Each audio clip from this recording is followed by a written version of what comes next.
welcome everyone. We're just giving this one more sec. Brendan, you ready? I believe so, yeah. I've started the recording. Terrific. All right, well, welcome everyone. This is the San Luis Obispo County Flood Control and Water Conservation District Water Resources Advisory Committee, lovingly known as WRAC. Today is Wednesday, June 2nd, 2021.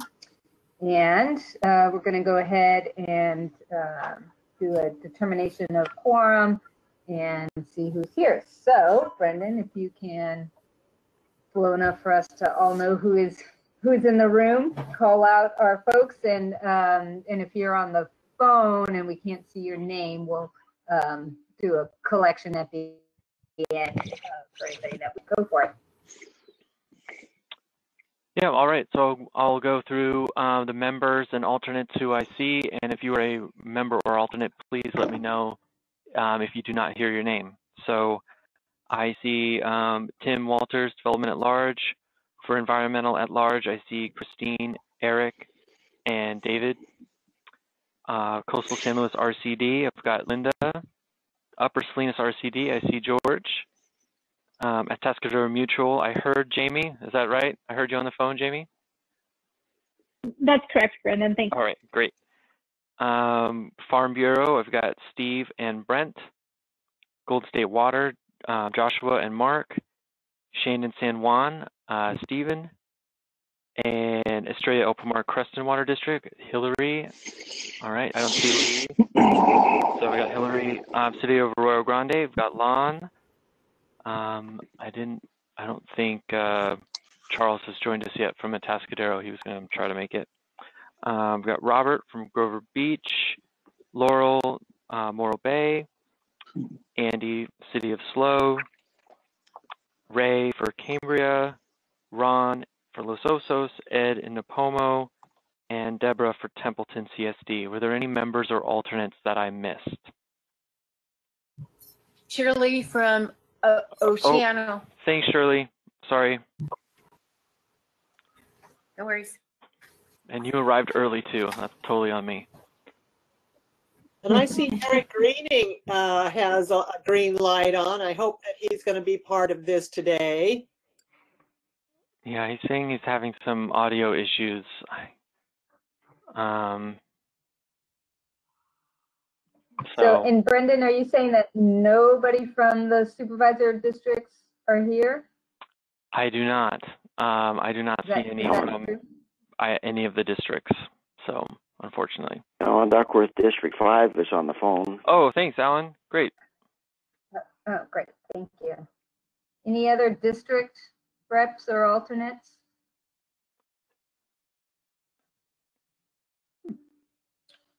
All right, we got a couple vacancies we've got to fill, and then maybe we'll need to follow up on some of these other items. Make sure all our groups are represented. Okay, terrific. Thanks. So that's 21 for a quorum. Thank you.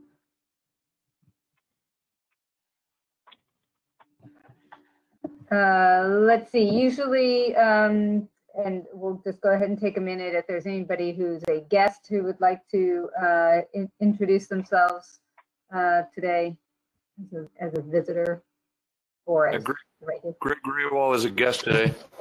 Hey, Greg. Hi. Okay, great. Thanks, everyone. And we'll have opportunities to speak up as we go. First order of business is the approval of the May 5th, 2021 meeting minutes. Any comments or concerns on the meeting minutes? Andy, I have a comment or a question for the rest of us. I don't find saying that having a question posed and then saying it was answered by a particular person is very helpful. I don't always remember what the answer was. I'd like the minutes to say what the response is. And I'm looking there under number 5, there's H, and there's a whole bunch of questions that were raised and answers given, but I don't remember the answer. So I don't know whether anybody else feels like we ought to have a little more information or not. Christine here. Steve, thank you for bringing that up. I noticed it, and I noticed it in the last month or two also. And I too find that it's pretty cursory and doesn't give us much information at all. So a little bit more fleshed out would be helpful to me too. Thank you. All right. Maybe we can tuck that away for future reference without necessarily modifying this one. I think that we have been in a, just as governance, we have all been in this strange transition of how much to put in meeting notes or not. The city, we put almost nothing. So there's a almost a complete reliance on going back and watching the video if you need more information. And that was, there was some legal concern about the recording of minutes, and that's somebody's interpretation of that, et cetera, and staff efficiency. So we've been kind of dodging around that, trying to find the sweet spot. So we'll just take that into consideration going forward. I do feel like it's different for a city where you probably don't want too much out there, and it's a little less so for our advisory committee. Yeah, I hear you. Any thoughts on that, Brendan? Well, I guess if we could, Andy, you and I could discuss this at our next meeting, or if, we need to not take a vote on these minutes and add that to our discussion, I'd want to check on, if I don't, like, there hasn't been any intention to do them differently. So if we want more detail in the minutes, I would just need to check, internally here that that's not a problem. So we could, Well, we plan on putting that either that you and I will and Ray will kind of talk and figure out if there's some medium. Otherwise, we can bring it back as an agenda item at a future date. Like, what do we want out of our minutes and what's reasonable to ask of them? Okay. In the meantime, Also, having caused that trouble, I'll then move the minutes. okay, thank you, Steve. So we have a motion. Christine, go ahead. yeah, I wanted to add that this has been brought up before by me, Granny Grammer, but someone doesn't motion, someone moves, and several times in the minutes, again, someone motions, and we talked about this before, and really, if we're going to have correct minutes, then we should be using the correct language as well, please. All right, so I will second the motion. Second the motion, terrific. And I'll ask that my last name be spelled correctly next time. That's a reasonable request, Steve. We'll get that amendment in there. Terrific. So this is, we do the minutes by consensus. So we're assuming everybody's in favor. But if anybody is opposed, can you unmute or chat if you're opposed to minutes approval? so All right, motion carries. Great. So now we have, we've switched up the order a little bit. We have 3 presentations and then our regular ongoing updates. And so we are going to start with receiving a presentation regarding the USGS Adelaida study and consider possible actions. I'll have it up. I'll have it up in just a second.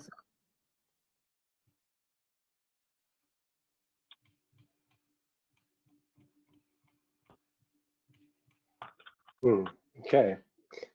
All right, Brendan, shall I jump in here? Oh, yeah, so thank you. Mladen's kicking us off here. All right, thank you. Hi, I'm Mladen Bando of Public Works in the Water Resources Division. And with me, I have Jeffrey Cromwell with the U.S. Geological Survey, and he'll be giving the presentation. So just by way of background of where we are or how we got here to this place and what this presentation is about is that back in 2018, the County Board of Supervisors had started to explore some housing areas, and then one of the areas was in the Adelaida region, and from that a discussion about groundwater management and groundwater resources in fractured rock areas, which are areas outside of the standard defined groundwater basins. And so the question of Adelaida and fractured rock came up, and that led to last August with Public Works staff to start to explore pretty much for the first time and to do a study of understanding groundwater conditions in the Adelaida area. And so that study started last year and has now concluded in the first part of the task, and that's what this presentation is about. And so this leads to next week, June 8th, the Board of Supervisors will be, we have requested direction from the board to take actions on the next steps of the project. And so this is a presentation for informational, and as Chair Pease had mentioned, also consider possible actions. So with that, I'd like to turn it over to Jeffrey Cromwell. Hi, everyone. Thanks, Mladen. My name is Jeff Cromwell. I'm with the U.S. Geological Survey, and also on the line here with me are my colleagues, Christina Stamos and Nicole Fenton. Both Christina and Nicole, they're based out of our San Diego office, and I'm based out of our Santa Maria field office in Santa Maria. So this study that we're going to be, or this presentation, is a truncated version, shortened version of one that we gave to a public community meeting last April. And that expanded study is, and recording and slides are available both on our USGS public page for this project, and also on the county's has a web page as well. And we'll be able to point you to those links and to those web links as we during the presentation. Also, we can drop it in the chat for those folks who might want to learn more. So, as Mladen said, this is our Adelaida hydrogeology study, and we're looking at groundwater resources in the Adelaida area of San Luis Obispo County. And this is the area, if you know or may not know, it is west of the city of Paso Robles and a Templeton and Tascadero area in the Highlands. Next slide, please. Oh, sorry, just a second. No worries.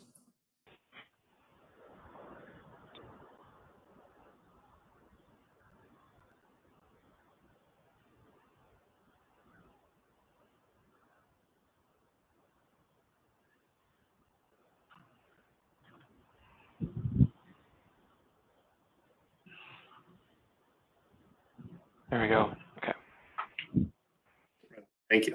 So our purpose and scope, why are we here? The purpose is to characterize the hydrology and the hydrogeology and really understand the groundwater system as best we can in the Adelaida area. And our objectives of this larger project are to compile and collect various types of data, geologic data, hydrologic data, and we want to quantify the hydrologic budget. And so a big component of this really is calculating and identifying what's going into the aquifer system, what's going out of the aquifer system, and where and how those action, that groundwater movement, is taking place.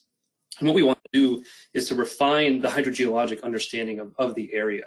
Now, one of the things that we'll see, can you go to the next slide, please? From these concerns, as we try to define the aquifer system, as Mladen said, there's not much information that is publicly available in this area. And so users, stakeholders are concerned that increased demand for water is going to affect the ability for folks to use water and extract groundwater sustainability, availability. And important here, and the big question for us, is that the Adelaida area is not in a DWR designated groundwater basin. And DWR, for those who may not know, is California water resources. And so a county has a specific need to evaluate the conditions. Sorry, Jeff, just a second. Where did he go? Okay, go for it. Where did I start being muted? You just finished talking about DWR. Right on. Okay, so it's not a designated groundwater basin, and we need to start really from scratch, at least from a public-facing standpoint. What are the data? What are the conditions? And then what can we do then to understand the hydrogeology of the area? Next slide, please. So our study area is this area west. It's this multicolored wiggly line that is west of the Paso Robles subbasin and the Atascadero subbasin. And both of those areas to the east are DWR designated groundwater basins, where the county has monitoring wells and quite a bit is known about the groundwater system in that area. But if you look on our western side, on the left-hand side, that blue squiggly boundary is bounded on the eastern side by the groundwater basins, and on the north, east, and south by topographic divides. And so what we're doing from this first standpoint is to identify this area based on hydrologic boundaries and work within these parameters here, or this area, to then define different discrete sections. You'll notice that there are 10 local watersheds in here that are broken out, 2 of which, the Paso Robles Creek watershed, which is that orange area kind of in the middle south, and the Las Tablas Creek watershed, are the 2 areas of interest that we think are going to be important for future identification and possibly in an area of focus. Next slide, please. The first main task that we did as part of task 1, so this is a broader study. This study was identified, or we proposed it taking 5 years, and with multiple different tasks. And the study, the part that we just completed, is task 1 in year 1, where we're reaching out to local stakeholders to identify folks who may have historical hydrologic information that they can share and help inform our knowledge of the area. Also to reach out to stakeholders and just identify and share with them the purposes of the project. And lastly, to compile all the publicly available data that we can and then provide recommendations to the county for future tasks and future work. So what we're showing here, we had 2 community meetings, one in 2020 and most recently in April 21. And through these community meetings and then through engagement with local stakeholders, 17 stakeholders have agreed to participate. And this includes providing hydrologic data, such as their own water well records or water quality information. We'll show some of that data moving forward. And then also these are folks who are likely willing to allow us to sample their wells and use information on their property to help collect data and then inform the current understanding of the Adelaida area. Next slide, please. So one part of our local outreach is the creation of a project website. You can see the URL that's very long and not very well copyable, but we'll drop that into the chat so everyone can see. And one of the things that's there, not only is it a project summary that will be activated and remain active throughout this current project, but there's also an interactive map that will show actual data and the ability to zoom in and out, identify folks who are in each, who might live within the area, and also put on different layers such as land use or hydrologic information or information such as precipitation. And all this we mean to make available as more data are collected. Next slide, please.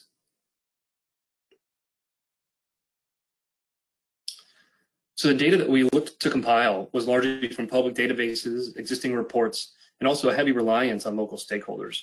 And this list here is a range of hydrologic, geologic, and land use information that we hope to collect. And we'll show little bits and pieces of each of these, and then finally a summary of what additional data we think is important to help us collect. Next slide, please. So this is climate data. This is from our USGS basin characterization model. And what this is estimated precipitation over the Adelaida area. And what we're showing here is the average precipitation from 1895 to 2018. And we can take these range of estimates over this last 100 years or so, and we can look at specific intervals. What we're showing here is just as broad swath strokes of some of the variability in rainfall. So on the left-hand side, that blue streak area along the Santa Lucia Mountains on the west, that shows an average annual precipitation upwards of about 40 inches per year. And then as you move to the north and east up by Lake Nacimiento and closer towards San Miguel, the amount of average annual precipitation is estimated to be less than about 10 inches per year. Now, for the last half century, from about 1950 onward, in the Adelaida area as a whole, we see an average precipitation from this basin characterization model of about 21 inches per year. We can see, though, that is just an average, and the variability in precipitation is something that's important for quantifying the groundwater budget. Next slide, please.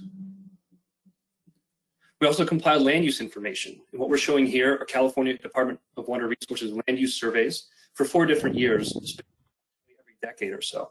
So we can see 1977 and 1985 as the 2 upper squares, and 1996 and 2014 at the 2 lower squares. And what we can see is a shift in largely these pinks and oranges to then more to get to 20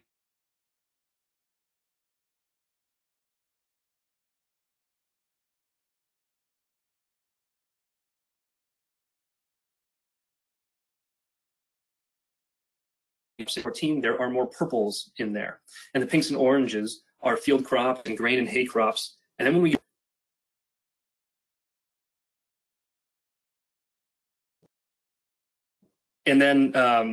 we can track water use and how land use changes over time affect water demand in the Adelaide area. Next slide.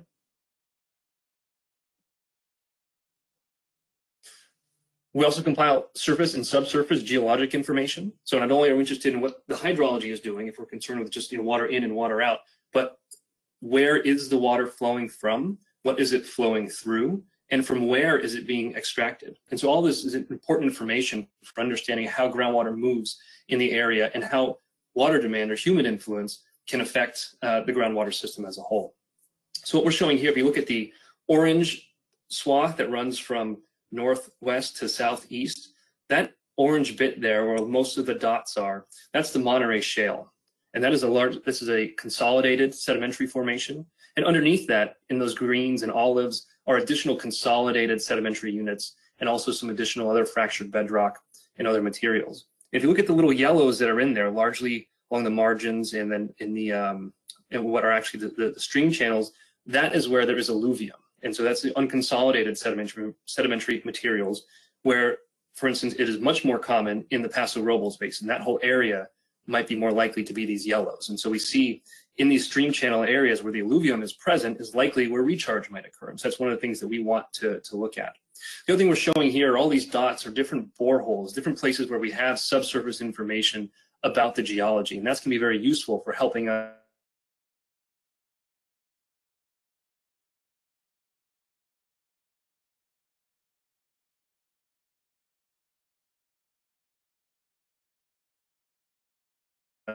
understand and characterize the thickness of these units and the extent of these units.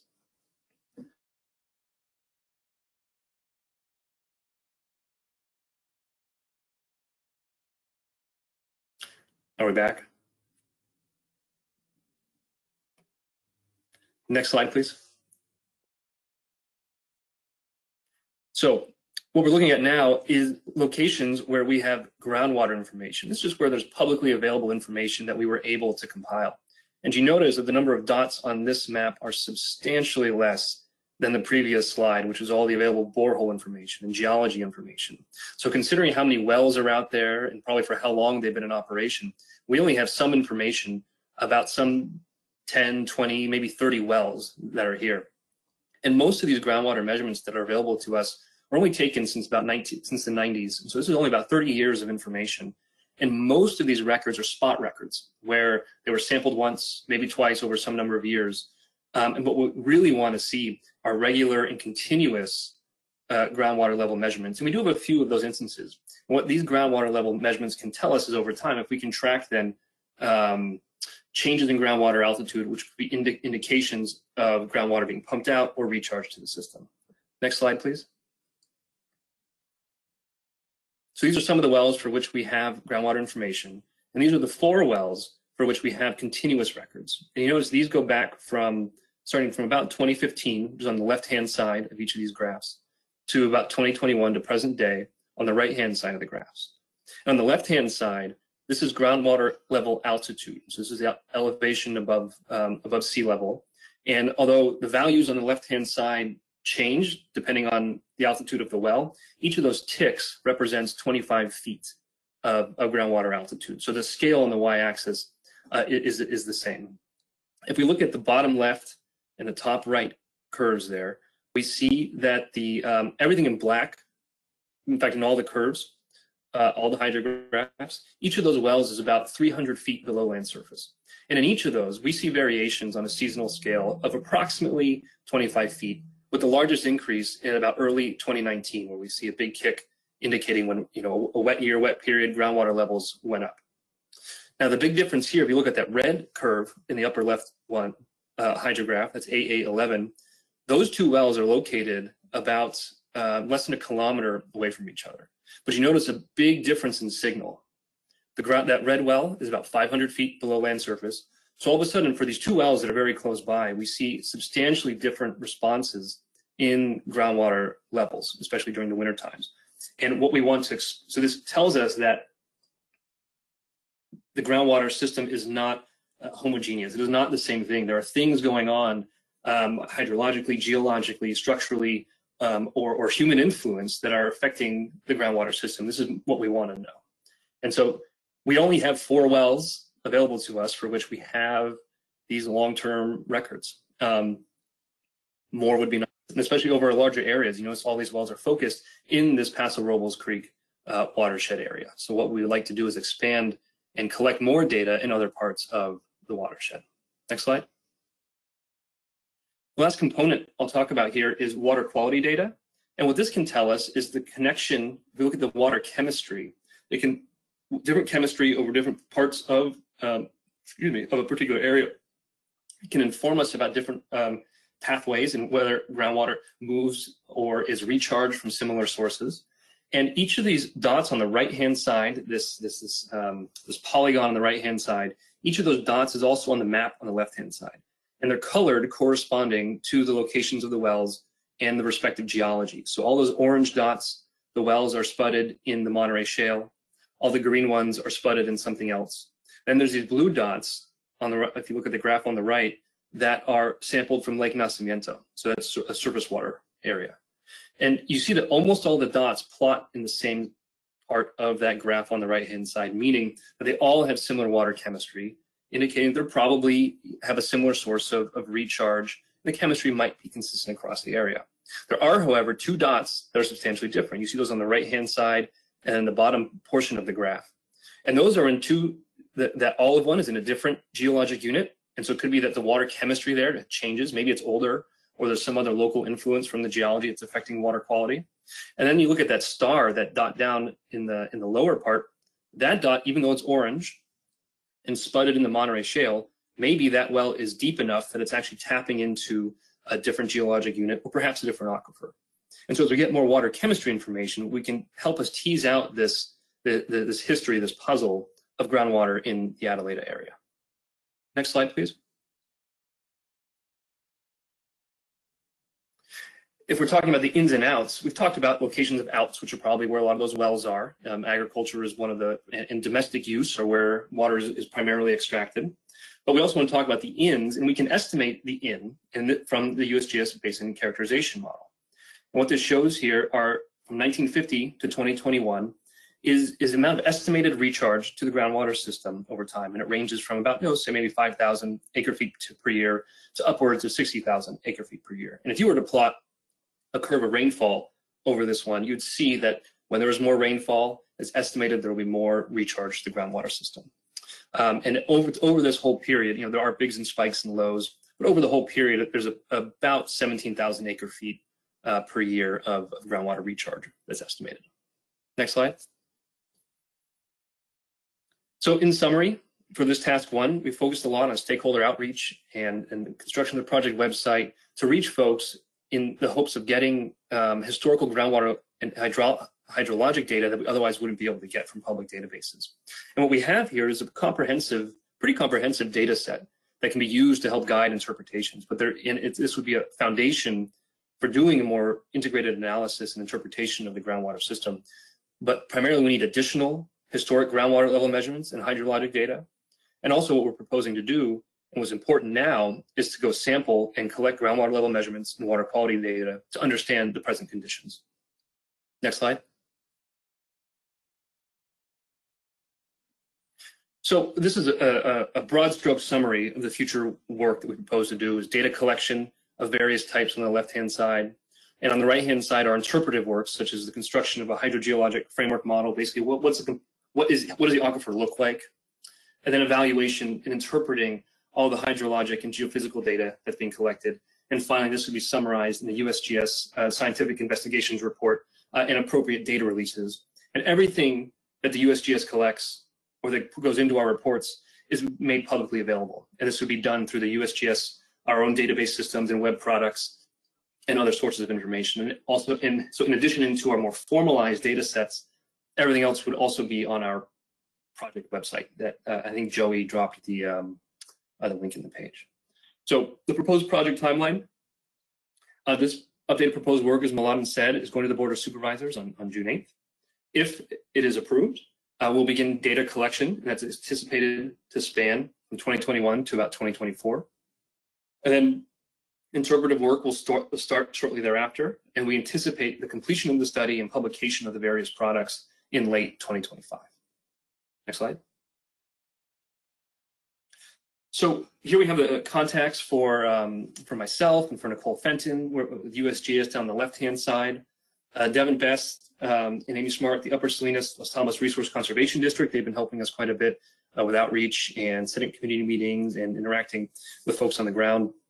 On the right-hand side are the various websites associated with this project from the RCD, the Flood Control and Water Conservation too. And so if folks are interested in learning more about the project and want to stay informed, contact any of us. And you can also go sign up for the email list, which is listed up there above, slowcounty.gov/Adelaida study. So that's what I got. And also I would encourage you, if you go to one of these websites, you can find the recorded presentation. There's a lot more detail and more in-depth slides and conversation about the study there. So thanks very much.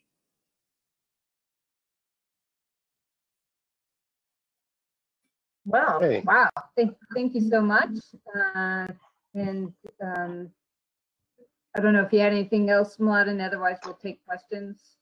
No, the board, the agenda packet for next week is posted. I think maybe we can put a link to that if anyone's interested, or you can find, actually you can find it on the website. It's in the it's going to be in the afternoon session on the county's website. And so in terms of considerations that the kind of the options here that we've been presented in the agenda packet, that Board of Supervisors will be receiving this presentation, asking for direction, and they'll be asking for direction on regarding tasks 2 through 8. So options are proceed with all of the remaining tasks and RCD support. Another option, proceed with task 2 only with RCD outreach and website activities. Or option 3, proceed with multiple tasks selected by the board. So at WRAC, we can weigh in on a recommendation of those 3, or we can just receive and file the information. And happy to take questions first, either for staff or for Jeffrey. Anybody have questions? And you can just unmute and holler because it's hard to see everybody. All right. So I guess general comments, deliberation. Does anybody have any direction that they'd like to see before I open it up for public comment?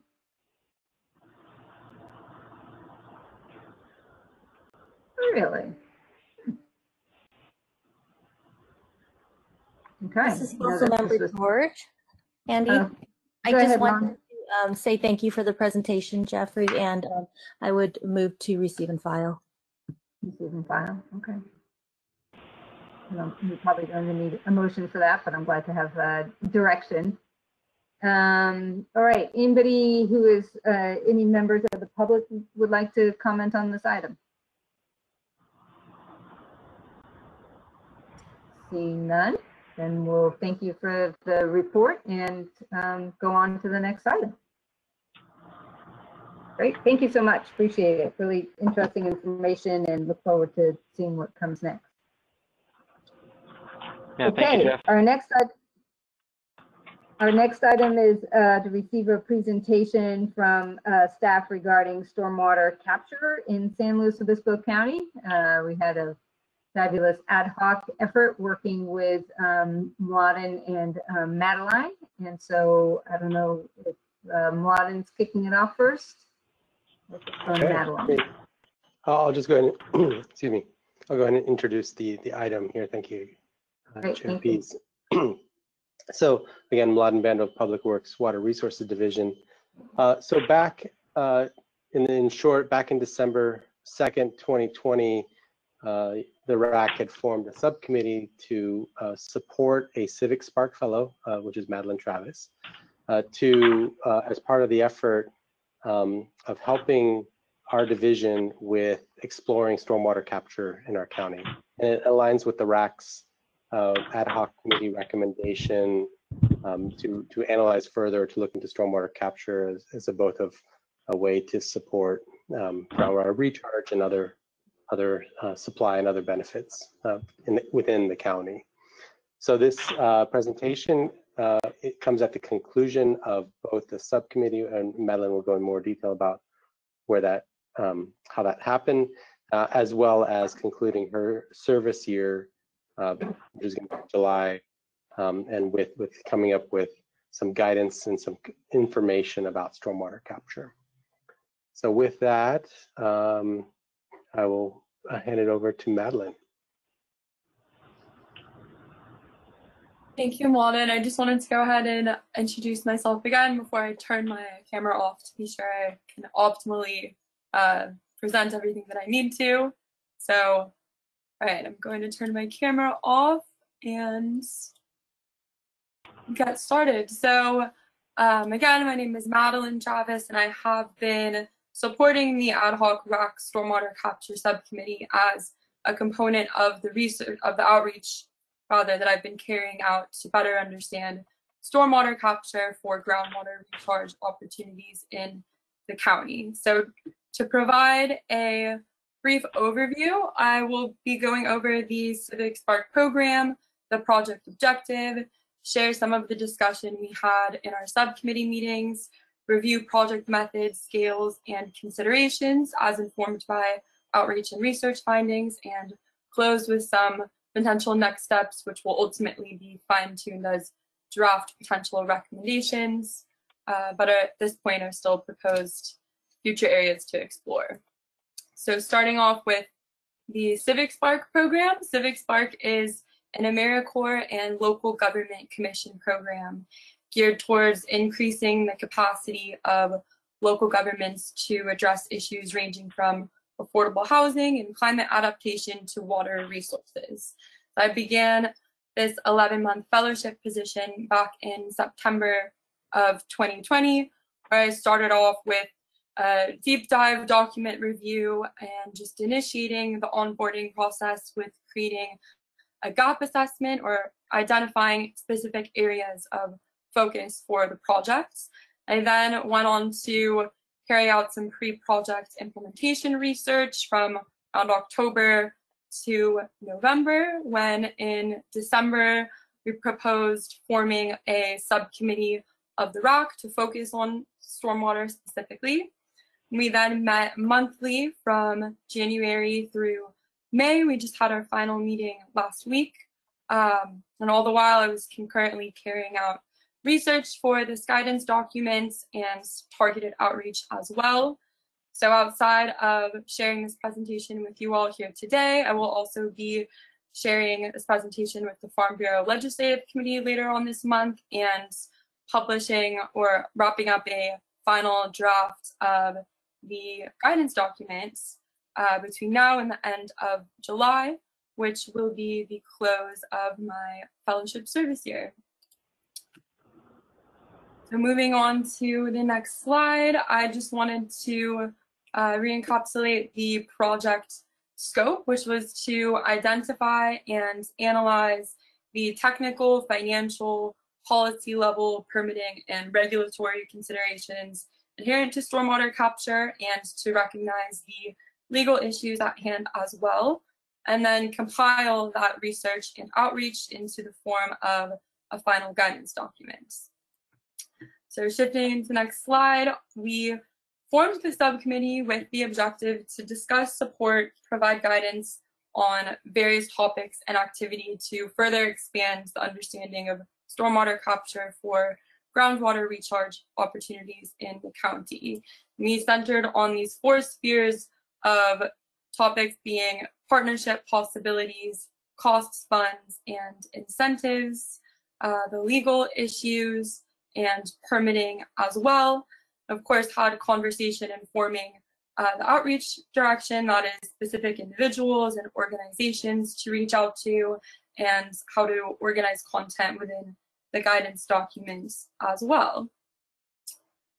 So shifting into the next slide, just to break down, for the purposes of our conversation, we discussed stormwater capture through both urban and rural, regional, large-scale, watershed-wide projects versus on-farm projects, down to the level of best management practices, and then in-stream flow enhancement projects. So moving on to urban and rural stormwater capture on the next slide, I just wanted to provide an overview of my understanding of stormwater developing as we continue to study the subject, from having evolved being a nuisance to be expedited off-site as feasibly as possible for the purposes of both meeting construction requirements and cultivating land, to having become a valuable asset that can be used to help augment local water supplies and diversify water portfolios through a variety of means.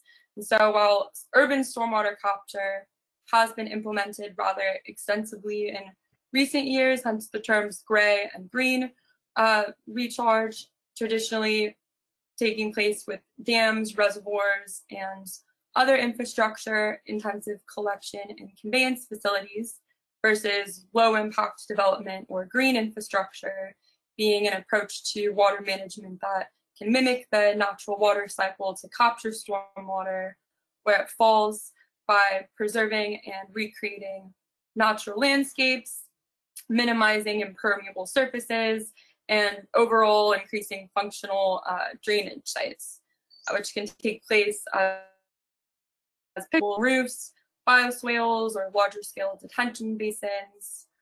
But there remain many more opportunities to advance stormwater capture on agricultural and undeveloped land, which wound up to be an area of focus of the project. So shifting on into the next slide, starting off with these larger scale stormwater capture projects, obvious considerations are the availability of land that doubles as a suitable recharge site as well. Of course, the cost and the value of that land, the necessary infrastructure, and the cost and time of the permitting process. So you can see pictured to the right a photo of the San Antonio Creek spreading grounds, looked at as a case study that was designed to capture seasonal high flows from the San Antonio Creek groundwater recharge in the Ojai groundwater basin. So this is a visual representation of what that infrastructure looks like, as well as what a dedicated spreading grounds takes in terms of essentially dedicating a parcel of land specifically for the purposes of recharge, rather than, say, a multi-purpose spreading grounds, which I will segue over to in a moment. So in the subcommittee, we took a countywide approach, not focusing on any one particular basin. We did discuss the potential for the recharge siting feasibility study of the WRAC Creek watershed to be expanded upon. And while these larger scale watershed-wide projects remain as potential opportunities to continue to be explored, on-farm recharge proved itself to be a continually re-emerging area of focus. So shifting on to the next slide, for on-farm recharge, outside of just infiltration recharge basins, an example of which is pictured in the upper right-hand corner, we know that agricultural lands can act as receiving grounds for stormwater capture for the purposes of recharge. So flood-MAR, flood managed aquifer recharge, as defined by the Department of Water Resources, is an integrated and voluntary resource management strategy that uses flood water resulting from or in anticipation of rainfall or snowmelt for managed aquifer recharge on agricultural lands and working landscapes, including but not limited to floodplains and flood bypasses. And so just to provide some context for the potential for flood-MAR projects, we know that groundwater aquifers offer 3 times more storage capacity than all of the state's reservoirs combined. They're cheaper to use than building new surface storage infrastructure, can be utilized immediately, and it's estimated by DWR that roughly 300,000 acre feet per year of surface flows can potentially be utilized for groundwater recharge, a significant amount of which could be applied to cropland. The University Cooperative Extension estimated that 3 million acres of California farmland has the potential to recharge groundwater with little to no risk to crop damage or groundwater contamination. There's quite a bit of potential for the widespread adoption of these smaller scale on-farm flood projects, with some initial considerations being the evaluation of site suitability, crop and soil suitability, the proximity to waterways, the cost and collection of conveyance infrastructure, as well as operation and maintenance and water quality implications. And we took a look at the expansion of the Terra Nova Ranch as a larger scale case study where a Fresno County farmer pioneered diverting peak flows from the Kings River onto his crops in order to recharge the underlying aquifer. And the Groundwater Sustainability Agency recently received a grant to expand that project onto other working agricultural lands, which is just now underway. So looking into other suitable sites that are working agricultural lands that double as suitable recharge locations as well. And then as a local example, we received a wonderful presentation from George Kendall at our first subcommittee meeting, who shared his experience with constructing a recharge basin that has a 1 acre-foot capacity on his property.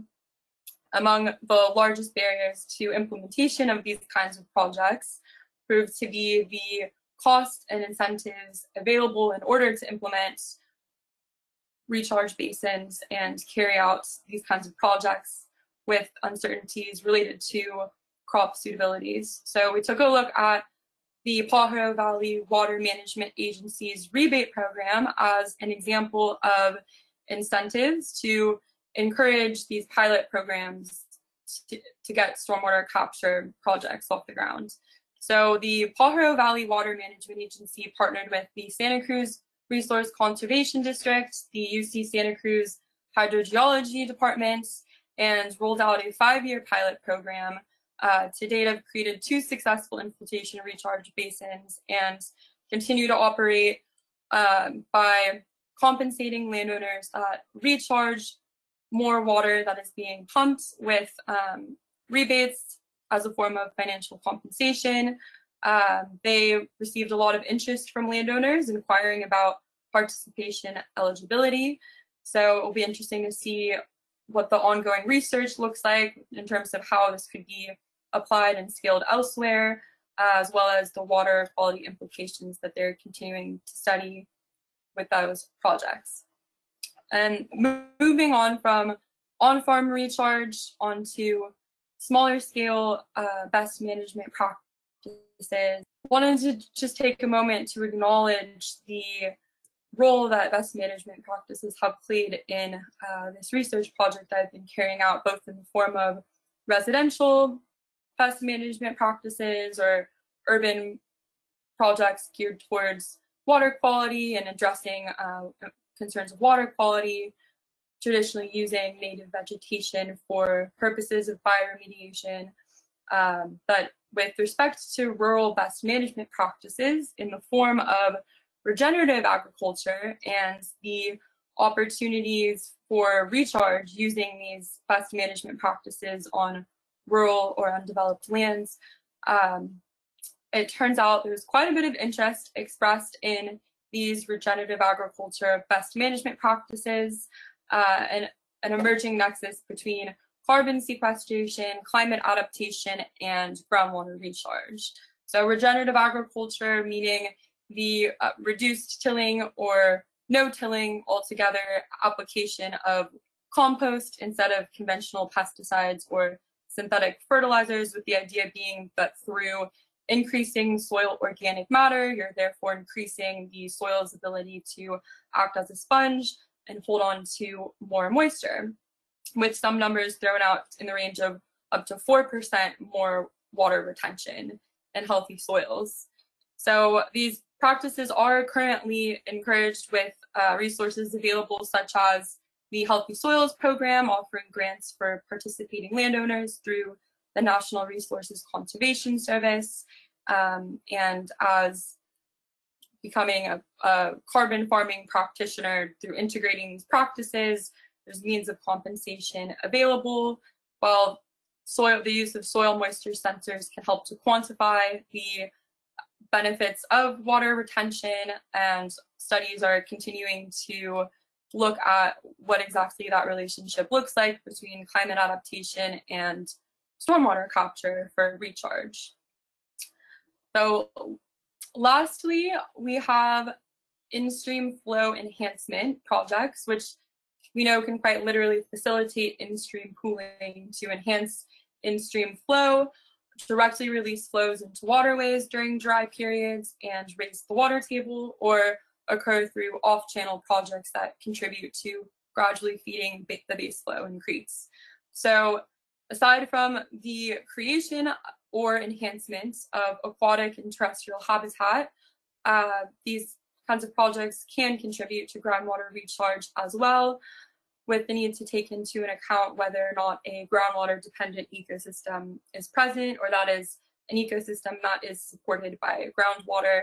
You can see in the upper right hand corner a photo of a beaver analog, or a man-made structure created to simulate a dam in order to attract beavers, which has been widely adopted throughout the country for the purposes of stream bed restoration, with considerations for the potential for warming surface waters, retaining sediment that would otherwise flow to sea, flooding concerns, as well as impacts to migrating fish populations.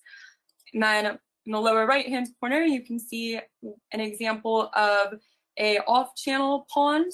This is part of the Pine Gulch Creek in-stream enhancement projects, where farmers stopped diverting flows for irrigation purposes from the creek during dry periods to allow for the spawning of the coho salmon to help reestablish salmon populations in the creek. The farms built 4 storage ponds total that drew water from the high flow winter season for summertime use. There still remains research to be done to quantify the amount of water that actually is recharged, but this was a great example I found of what that looks like to try to facilitate in-stream pooling with the benefit of the fish as well. And so moving on to wrap up with the multiple benefits that are available with stormwater capture projects. We discussed climate adaptation. There's the potential to create and enhance habitat, flood control benefits, water quality, and of course water quantity as well. My role was not only to just acknowledge the many benefits, but to try to identify what the barriers to implementation are. Granted, there are all of these possible benefits to be actualized. So shifting into the next slide, I wanted to note the obstacles, some of the obstacles that were identified as getting in the way of project implementation. So aside from identifying present regulatory constraints, the cost and the timeline of the permitting process was identified as a restraint to project proponents, as well as identifying necessary permits to any one particular project and resources available to help support the process, with mention to programmatic permits and what sort of programmatic permits could be available to help make the permitting process a little bit easier, as well as the county grading permit and what that could look like to allow for stormwater capture projects greater than 1 acre-foot to navigate the permitting process. With, of course, the uncertainty to crop impacts, how to perhaps get a form of crop insurance rolled out to address project proponents' concerns to support more pilot projects with those Floodmore style projects, as well as the identification of beneficiaries, being that it is not straightforward where water is going necessarily, and how to quantify all of the benefits of stormwater capture projects, as well as who is available to and qualified to verify the benefits and beneficiaries, as well as who the beneficiaries are in order to help offset project costs. Of course, sources of funding that are available and potential incentive programs that might be viable in the county. The question of how to compensate a project proponent for creating basin-wide benefits continued to come up, as well as legal uncertainties such as the impact to neighboring landowners, water quality implications such as the introduction of pesticides, nitrates, and nitrates into the groundwater supply through stormwater capture projects, and then environmental impacts such as how fish or other aquatic species could be affected by altering stream flow. So all of these uncertainties have been explored and continue to be explored, with the next slide just to provide a visual of some of the different organizations I was able to speak with since September, helping to support my efforts and continuing to carry on these conversations. I wanted to especially give credit to the subcommittee for all of their support with driving this conversation forward, and then all of the individuals from the community representing a broad range of interests, including those environmental, agricultural, and economic interests, and then of course all of the subject matter experts pictured below. So wrapping up for the next slide,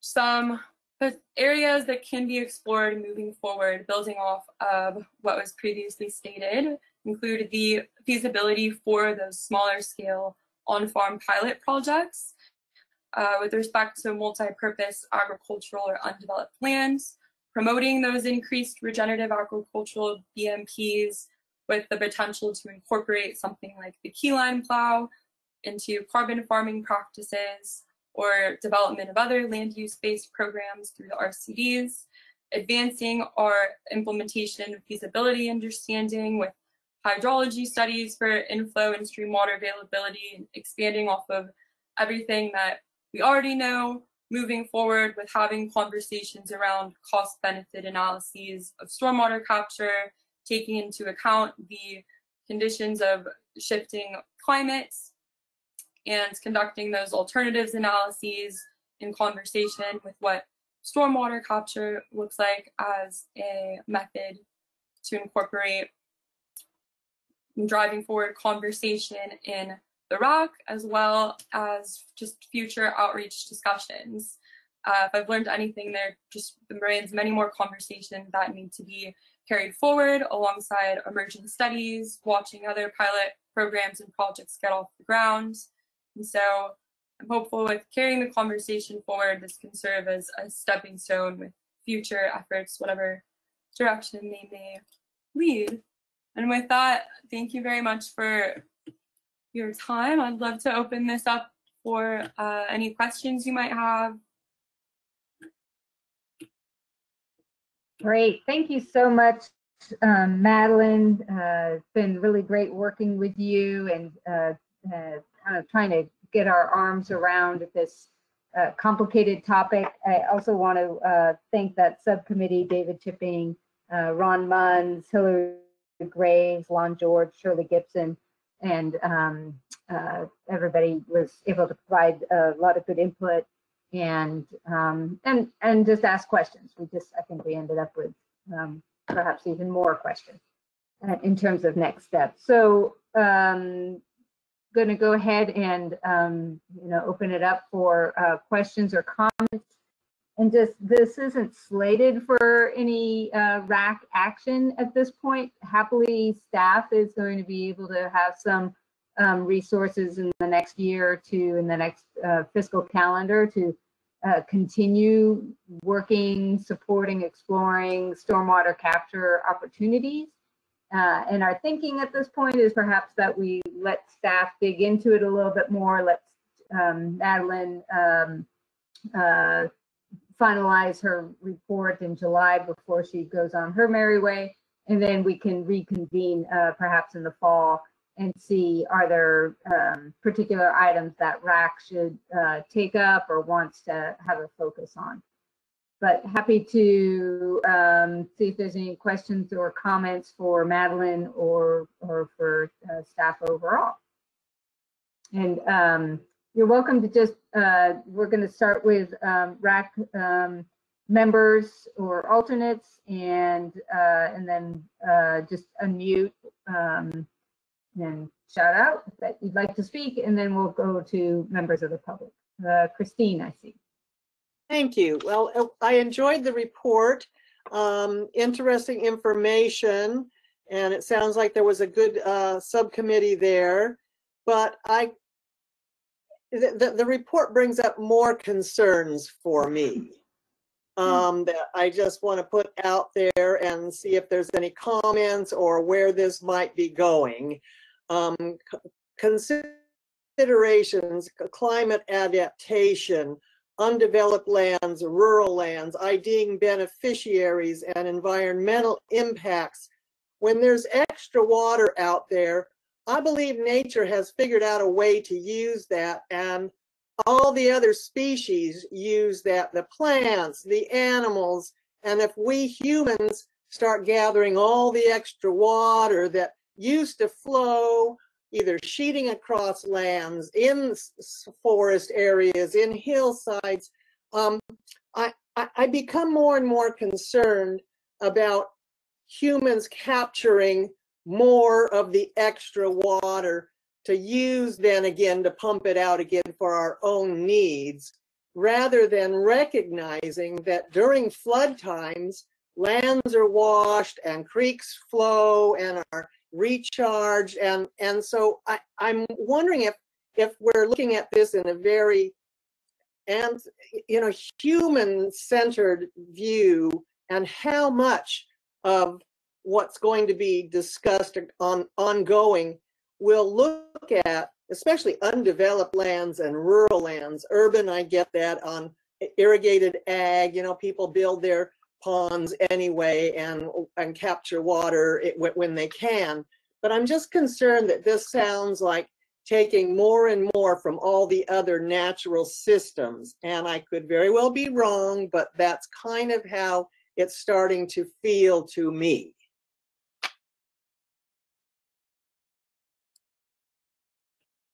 I have thoughts on that, but do you want to go ahead, Madeline? Do you have any? Yeah, well, go ahead. I'd be happy to chime in with you. Thank you. Sure. I think those are great concerns, Christine. I think from my perspective, a lot of what we're trying to do is recognize all the surface water manipulation that has happened, and in some ways we're trying to undo that in a way that's going to be mutually have broad beneficial impact. So I think we have been channelizing our waters in such a way that they have not had a chance to do the flood mar kind of spreading and recharge. And so I think what I feel like we're trying to do is in some ways get back a natural hydrology, especially, this is certainly has a lot of implications for basins in terms of the farmland. But I think that's a great point, and perhaps as the report is wrapping up, there needs to be a little bit of a restatement about, or just, kind of that, before we dive in, like philosophically, what is the goal here? And because I agree that this can't be just a human, ag business kind of approach. That needs to have consideration of hydrology, natural systems, and beneficiaries. Thank you. Anybody else want to have questions or comments? And any members of the public have questions or comments? All right. Seeing none, hearing none, I'd like to again. Andy, sorry. Oh yeah, Milana, go ahead. There's a comment in the chat from Hank, and I just want to make sure he had the opportunity, if this was the comment that he wanted to. Or is it? Oh yeah. Looks like Okay, it looks like, I apologize, I'm rereading his thing. It says for public comment, so probably for another. Oh, for items not on the agenda, right, that's at the very end. Yeah. And okay, anybody else? I just received a message earlier from Hillary before she had to hop off for another meeting. I just wanted to share. That's all right if I speak on behalf of her. She was just saying, sharing her thoughts about the many opportunities for our basin in stormwater capture and her beliefs that it absolutely must be one of the tools that we use to bring their basin back to sustainability, but that it must be done at the landowner and water district level, being that the county lacks staff capacity to manage it, to manage the entire process. So just sharing those thoughts moving forward about taking on these projects and practices to the extent possible at the landowner level, what that looks like. And if I may just circle back to your point, Christine, about ensuring that these projects and practices are not detracting from any ecosystem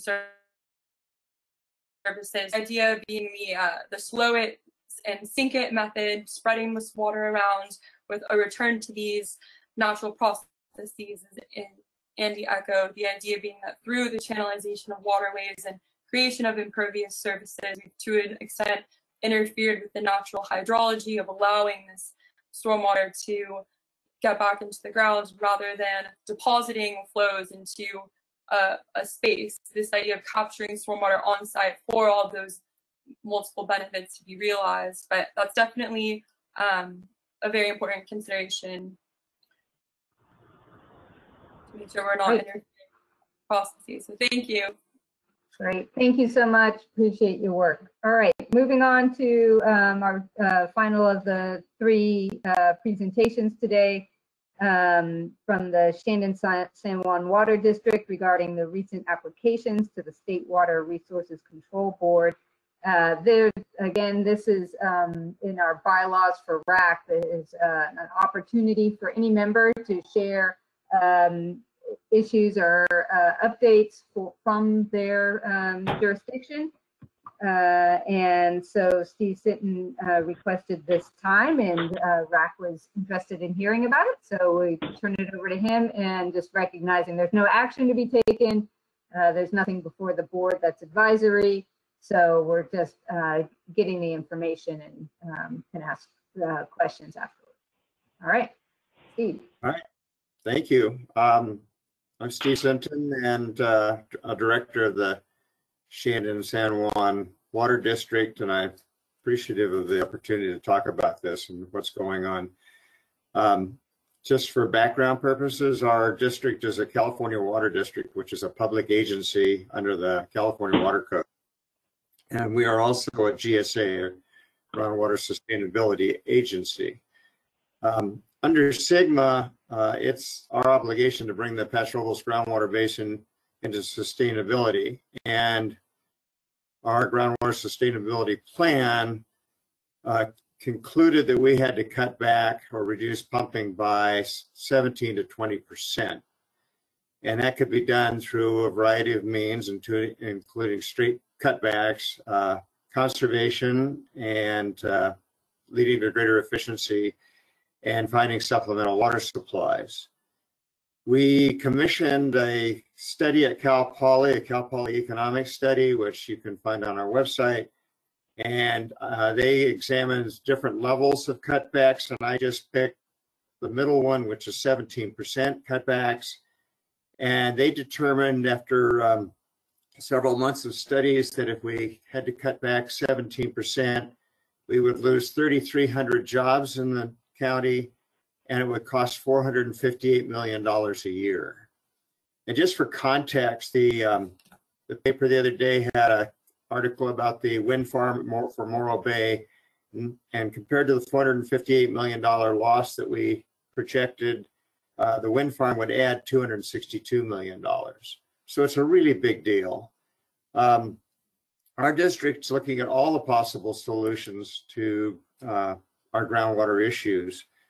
We had a presentation by Jerry Lohr about a very sophisticated water conservation program he's doing in his vineyards. Shows a lot of promise for saving water, but it's not without issues. Like almost every solution, it requires probably smaller crops, which then require the market to support a higher quality, and you never know whether that's there or not. The 4 GSAs, the county, Pastoral, San Miguel, and the Shandon San Juan Water District adopted a groundwater sustainability plan. And in that plan under section 9.5, it identified the Nacimiento and the Salinas rivers at Santa Margarita Dam as among the few systems currently having sufficient reliable volumes of unused water to justify the expense of new infrastructure for supplementing water supplies to the basin. So this isn't a new idea. It's been around quite a while. So we started first, our district started first by looking about the basin for where we could put supplemental water. And we found some potential percolation sites, but then the SkyTem data has given us a lot more detail. And so we've hired people to further investigate where the best place to put percolated water would be. And it's surprising that there are very few places really where you can put water where it'll directly help the basin. So this isn't just a small task. Then after that, we hired engineers to further analyze the Nacimiento and Salinas watersheds for available water. And those engineers identified unappropriated water in both systems. That's water that isn't needed by riparians and for which there are no prior appropriate rights. It's much harder to address Christine's problems or issues, which is environmental water, and that will have to come out in the process, if you will. So with that information, and even though it's a super complicated process and very expensive, our district decided to go ahead and apply for the water.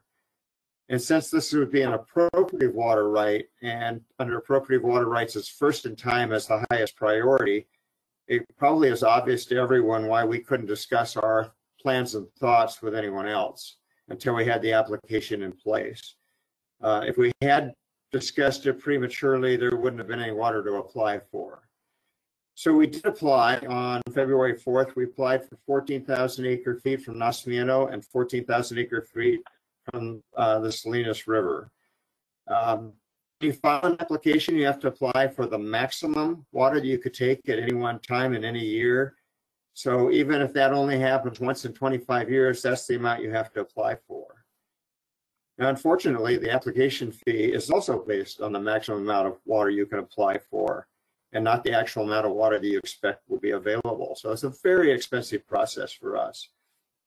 So now getting down to the specifics on Nacimiento, we would need permission, obviously, to use the Nacimiento pipeline to bring any water that we develop. And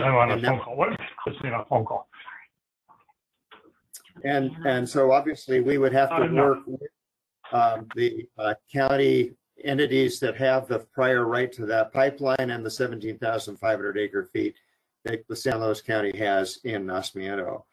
But sharing that pipeline would actually help offset some of the costs of that pipeline to those users. So there is a benefit there.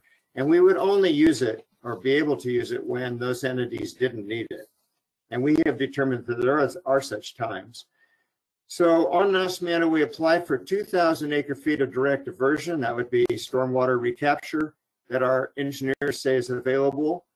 And that's the maximum amount we could get through the pipeline during flood flows. And out of that application, that 2,000 acre feet would only average about 550 acre feet per year, because 2/3 of the years there's no water available, and several of the other years it's less than 2,000 acre feet that would be available, according to our calculations. The rest of what we applied for is 12,000 acre feet of flood flows that would go to storage. And obviously we could only do that in an arrangement with Monterey County, as they control the dam. But there's more than that. There's more than 12,000 acre feet available. But again, that's limited by the size of the Nacimiento pipeline and when we could take it. We've promised NARMAC, the Nacimiento water people, that we would leave water in storage until after Labor Day, when the recreational season traditionally ends. Switching to the Salinas River, we also applied for 14,000 acre feet. That's just coincidence that they're the same. All of that is flood flows. And what we project to get from that is just under 4,000 acre feet per year on average. So when we add those two together, we're talking about 4,500 acre feet per year to go to the basin, which is only a third of the water that we need to bring ourselves back into balance. If we were successful, we'd need to build a bunch of facilities, pipelines, spreading grounds, just to get the water into the basin. So what's next? The state board has provisionally accepted our application, but they requested additional information, and we just submitted that recently. The state board will have to conduct fact findings and determine how much water really is available, and that information will come from the public, downstream water users, and particularly the Monterey County Water Resources Agency. We, the district, are trying to confer with as many people who are involved and are interested as possible. It goes all the way from the Corps of Engineers to the various cities and all the individual landowners. It's quite possible there'll be some extensive hearings to gather more information, and if we're successful, we'd get a permit for each of those two sources, but not necessarily for the 14,000 acre feet we've asked for. With whatever water we get, we then would have to design, build, and install projects to get that water from those sources into the basin. One of the things we're working on simultaneously is a policy on how to handle the supplemental water so that it's best for the basin. And this is an area where I will put this up on our website. I'd really appreciate any ideas that any of you have. We focused on how we might share the water in the basin, how we might establish fair and equitable ways to share our pumping restrictions, which look more and more inevitable, expanding information on conservation and on supplemental water, how we're going to manage best management practices to get them actually implemented. We're keeping cooperation on these projects. We don't want to do it ourselves. It's too big for us.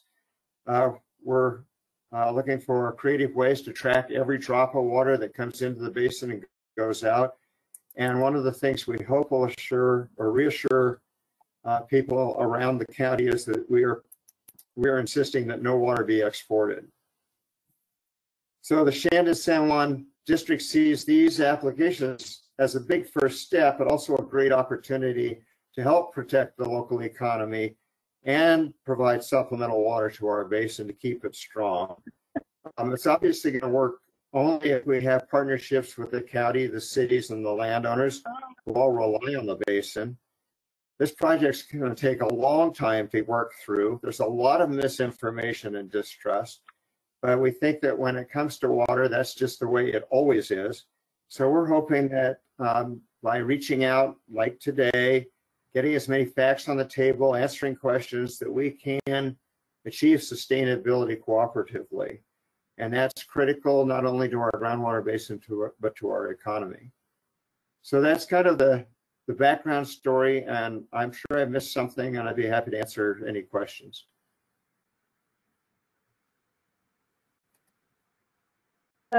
Great, thank you, Steve. Appreciate the information. Nice to have it come from the source, so we have a little more update. So it sounds like in terms of next steps or hearing anything, what's the earliest you would hear something more, either from the state or other counties?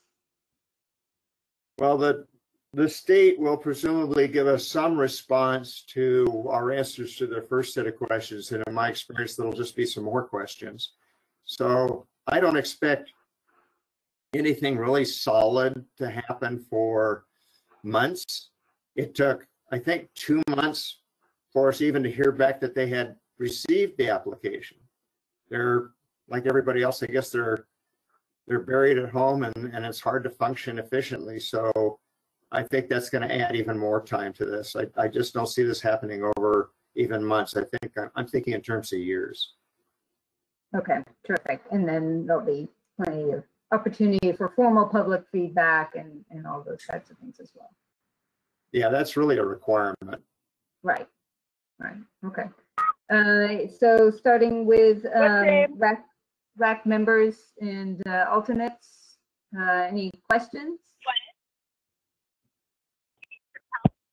Sorry, I can't see. Is that?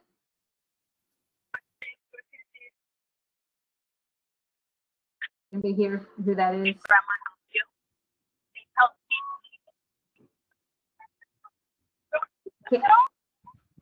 Sorry, we can't hear.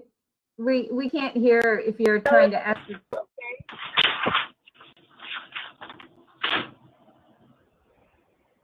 Sorry, I'm not able to hear who that is to try to interpret that question.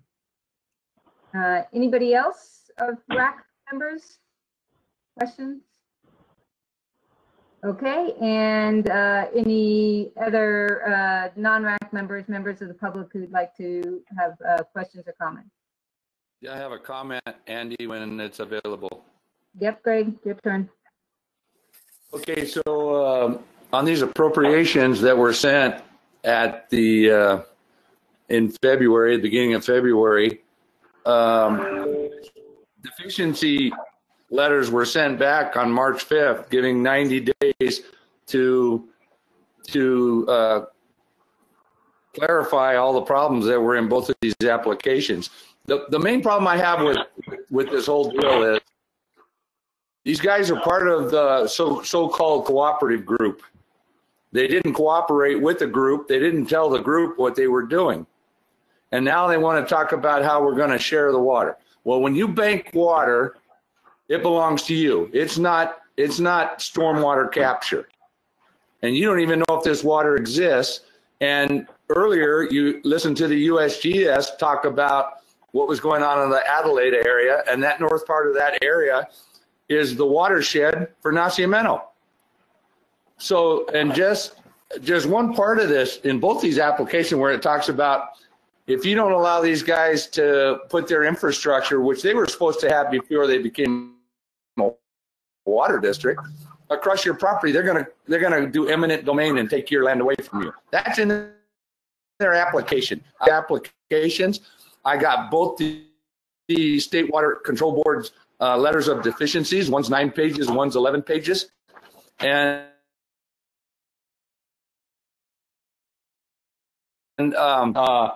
May's meeting of the Water Resources Agency Board of Directors in Monterey County. All 9 directors are to the State Water Control Board against this because they have no agreements, and we're never talked to about this in the beginning. The Monterey Board of Supervisors wrote a letter against this. 2 other water agencies in Monterey wrote letters against this. When you do something behind people's back, no wonder people are wondering what's going on. You either do stuff that benefits the basin and all the constituents over the basin, or you do stuff that benefits yourself and your pocketbook. And this has been the MO from these guys from 2005 with a prior agreement. And I'm sorry, but after 10 years of listening to the same people and looking at all the different things that have been done and perpetrated over the time, it's not a conspiracy. People want to move water, want to sell water, want to bank water, want to exchange water, want to do all kinds of things with water other than, hey, just do the beneficial thing that's on your land and don't try to do anything else. We have certain things in the GSP that we're trying to do.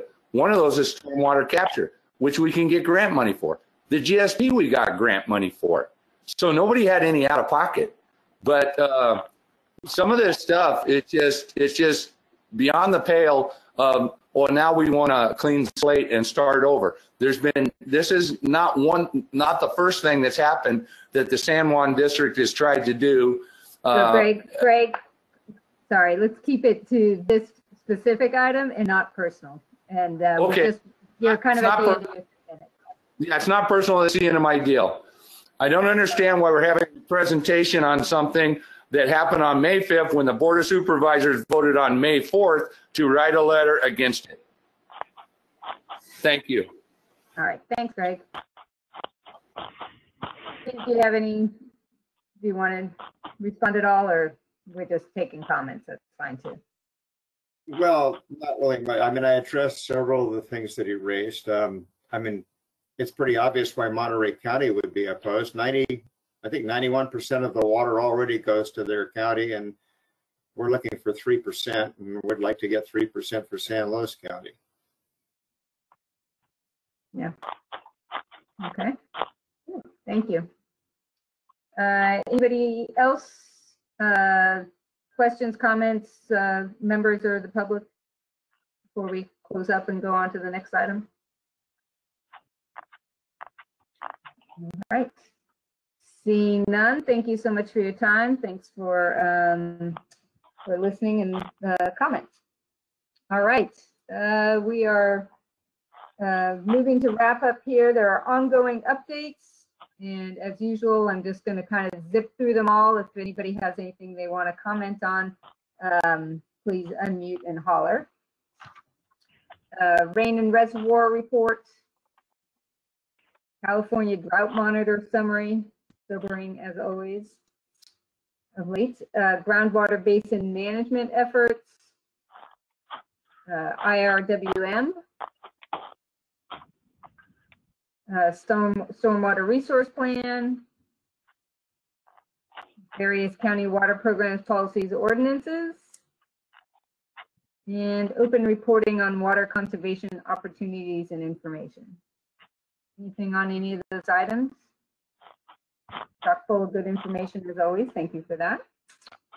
And then future agenda items, we are off for all of July and August unless something urgent comes back, and then otherwise I'm sorry I didn't get a chance to get a survey out, but we'll get that out in the next few weeks in terms of future focused discussion items for us at WRAC. And then any other requests or comments about future agenda items, Steve? Yeah, I'm sorry. I'm back on page 9 of sort of the general reports talking about the Paso Basin offset programs. And in there, the tier 1 would allow 25 acre-feet of irrigation per site. And I just wanted to point out that 560 parcels would double the shortfall of the Paso Robles Basin if that's adopted and implemented. It's not, it's a pretty significant item to just let it float through. Okay, so we're talking about the under various county water programs, the Paso Basin offset program. Is that what you were commenting on? Yes, that's what I was commenting on. That 560 parcels would double the shortfall in the basin.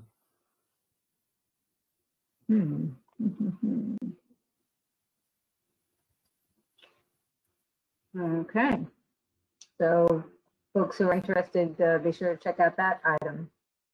Thank you. Okay. And then, okay, any other future agenda items? And now we are on to public comment for items that are not on the agenda. This is open to anyone. Any comments? Christine. Yeah, Andy. Greg. Greg, Christine first, and then you. Yes. Saw her hand first. Okay, go ahead, Christine. Yeah, thank you. Just briefly, this is not exactly in our purview, but it is about drought and water. My family farms on the east side of the San Joaquin Valley has for over 70 years in the citrus belt right up against the Sierra Nevada. And in the irrigation district this year, their allocations will be delivered at 0% of their allocations. There will be no water for the citrus orchards coming out of the Friant-Kern Canal, the federal system on the east side.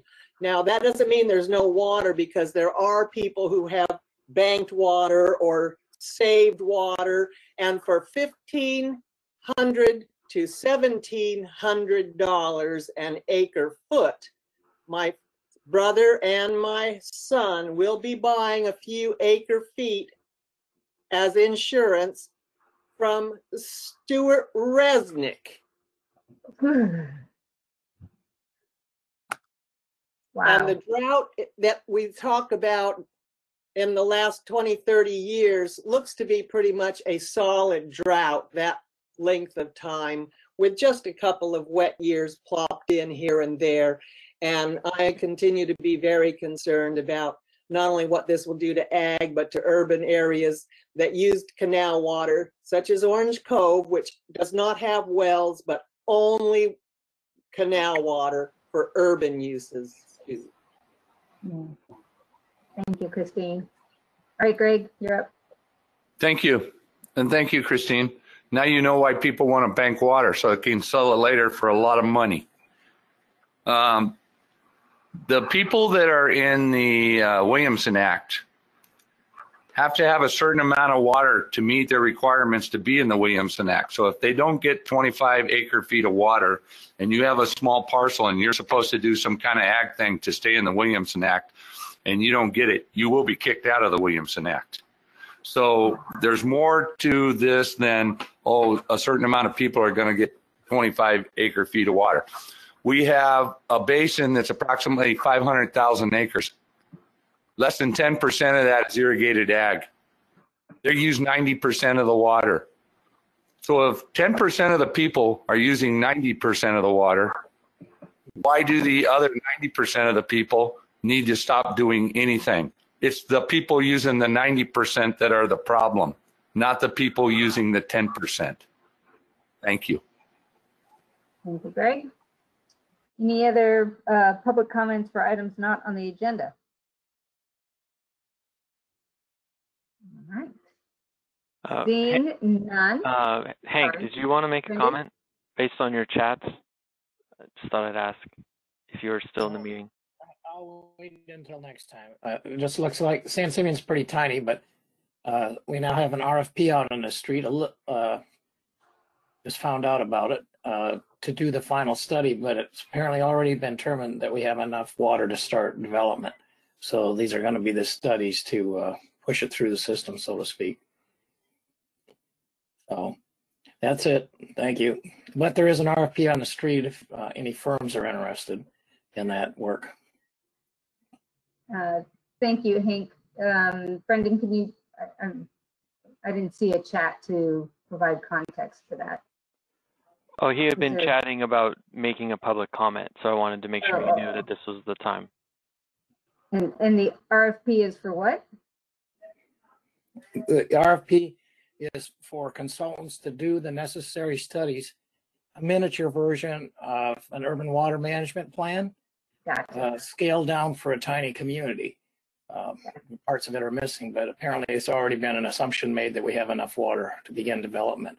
So we'll proceed with that to then proceed with the process to get the county and Coastal Commission approvals necessary to lift the moratorium that's been in place since 1986. So there's a little bit of background on that. All right, thank you. Thank you. Thanks for the update. Okay, any others? David Chipping, I see.